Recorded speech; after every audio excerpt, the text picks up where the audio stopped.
Audiobook, Handicrafts of Iran, Kohgiluyeh and Boyer Ahmad Province. Author, Nazanin Amiri. Introduction, the land of mountains, melodies, and creative hands. When I set foot in the mountains of Kohgiluyeh and Boyer Ahmad, a cool breeze whispered through the oak trees, carrying with it the scent of earth and rain that revived my spirit. This is the land of mountains and melodies, where the sound of a shepherd's flute mingles with the bells of grazing sheep, and life beats in harmony with nature. As an Iranian woman and traveler, I was immediately struck by the deep connection between the people of this land and their environment. Every craft and every weave seems to be a continuation of the mountains and plains themselves. The Bakhtiari and Qashqai nomads who dwell here have created a world of color and pattern with their hands.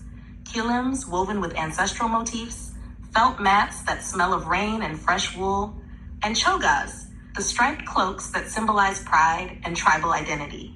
In Kohgiluyeh and Boyer Ahmad, handicrafts are more than a means of livelihood. They are the story of life itself. Every thread speaks of migration, of love for the land, and of endurance against the rugged nature of the mountains. Here, art is not born in markets or workshops, but in nomadic tents, in misty plains, and beside fires that glow through the night. During my journey through this province, each time I heard the rhythmic creak of a loom or watched a woman's hands transforming wool into felt, I felt that history was still alive in the Zagros, alive in the weaving, in the crafting, and in the enduring faith in beauty. Chapter 1, Kohgiluyeh and Boyer Ahmad, the land of weaving hands and mountain hearts. As I passed through the Zagros Mountains and entered Yasuj, I felt as if I had stepped into a land where every stone, every tree, and every breeze carried a memory of life and art. Here, people do not merely live with nature, they create art from it.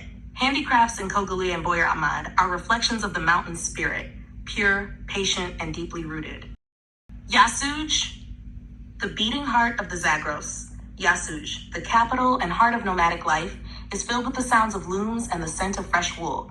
Kilim and jajim weaving are among its most prominent crafts. Tribal women spin yarn from the wool of sheep and goats, dyeing it with natural pigments like madder root, walnut husk, and saffron flower.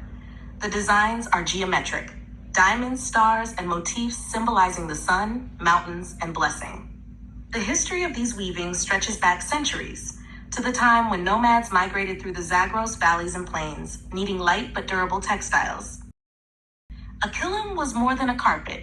It was a visual diary of the seasons and the faith of the women who wove them. Alongside kilim weaving, felt making remains a living tradition. In small workshops, craftsmen knead raw wool with warm water and soap, singing old mountain songs. This ancient art, once used to make rugs, hats, and saddles, dates back to pre-Islamic times. Watching the rhythmic hands of a felt maker feels like watching time itself being shaped. Daydasht, city of history warp and weft. Daydasht, with its Sassanid and Safavid ruins, is a place where history breathes through every alley. In the courtyards of old houses, looms still stand tall. The carpets woven here feature Bakhtiari motifs and bold geometric designs, colored with earthy tones, madder red, walnut brown, and indigo blue. In the past, the carpets and kilims of Daydasht were prized trade goods. Caravans traveling between Fars and Khuzestan carried them across Persia. The women of Daydasht believe that each pattern tells a family story, passed down from mother to daughter, a heritage beyond price. Gatsharan, between oil and felt. Farther south lies Gatsharan, Dogan Badan, a city that balances the modern industry of oil with traditional crafts. Here, leatherwork and felt making thrive. Nomads use the hides and wool of their livestock to make durable shoes, belts, saddlebags, and colorful felts. Felt making in Gatsharan dates back to pre-Islamic times, when nomads used felt to keep warm through cold mountain nights. Even today, many homes still use these thick, soft felts as sleeping mats, relics of a time when art was born from necessity. Bame, Likak, the art of the nomads.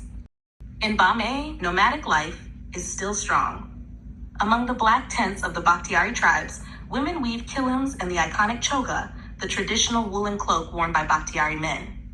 The choga, with its white body and black or navy stripes, represents purity, power, and pride. Its creation demands exceptional skill and patience, and it remains one of the most symbolic garments in southern Iran. This art dates back several centuries, Rooted in the Bakhtiari tribe's deep connection to the mountains, even today, young women learn it beside their mothers, keeping both tradition and identity alive.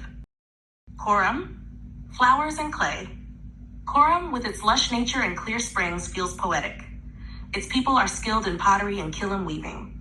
The clay pottery of Koram, made from local earth, carries soft tones of brown and red, often decorated with simple motifs of flowers and birds, echoes of ancient beliefs and the surrounding landscape.